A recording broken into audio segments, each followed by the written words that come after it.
These are the 5 things I did to go from needing knee surgery to being able to deep squat 315 with no pain. I used to have knee pain in my right knee all the time. It hurt to do squats or lunges. It even hurt to go up and down the stairs. And if I attempted a leg day in the gym, the next day I couldn't stand up without pain. Walking long distances hurt, and I began to notice a distinct difference in the size of my legs. So I devised a plan to get rid of it. And these are the 5 things that I did to eradicate my knee pain and get back to lifting heavy, running, and every other functional movement I needed my legs for. And the 5th one, in my opinion, is the hardest to maintain, but most likely the most beneficial of all. If you don't know me, my name's Peter Hoffman, and I've been in the fitness industry since 2010, training everyone from retirees to professional athletes and everyone in between. I recently created an app that puts pain relief through movement in the palm of your hands. And if you like this video, you may want to go check it out. I put a link to it in the description below. The first thing I did to get rid of my knee pain was to stop doing all of the painful movements temporarily. I wasn't giving up on squats, lunges, and deadlifts forever. I just needed to give the connective tissue in my knee a chance to heal.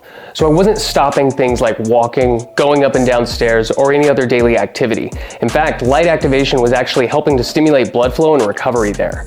If I were to have sat around and done nothing, it would have taken much longer to heal. Next, I went through trigger point and stretching techniques in the evening as often as I could. Before I could take on regaining stability in the knee, I needed to make sure to loosen the tight muscles preventing my knee from moving the right way.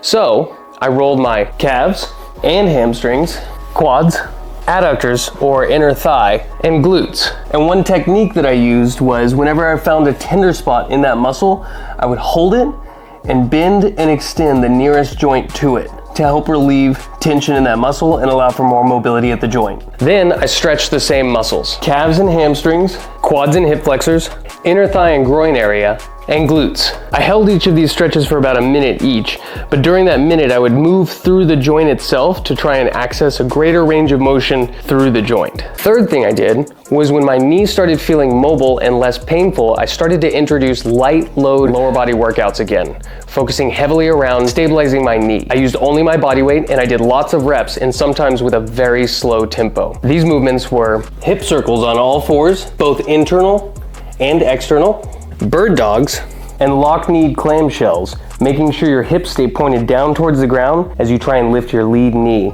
looking for glute activation. When these got too easy, I progressed to a kneeling side hip raise with a clamshell, weighted hip bridges, mini band lateral walks, mini band squats, focusing on pushing my tailbone back as far as I can, and split squats with a mini band assist, focusing on glute activation in the lead leg. I wasn't too focused on a particular rep range. I made sure that I was doing probably more than 10 reps per exercise, but I'm more focused on the feeling of activation I got in the hip and in the stabilizing muscles themselves. And if you're liking this video, do me a favor and smash that like button below, and don't forget to subscribe. So number 4, after my knee pain subsided and my workouts weren't aggravating my knee, I began to add weight to my lower body movements. I began kettlebell goblet squats with a slow tempo with a 16 kilo kettlebell for about 15 to 20 reps, walking lunges at a moderate pace, and barbell back squats with a lighter weight, focusing on pushing my tailbone back, making sure that in all of those movements, I felt plenty of glute activation to help stabilize my knee. If I didn't feel glutes in one of them, I would add a mini band around my knees to make sure that I did. And finally, number 5, this was by far the most challenging. If I felt a pain in my knee,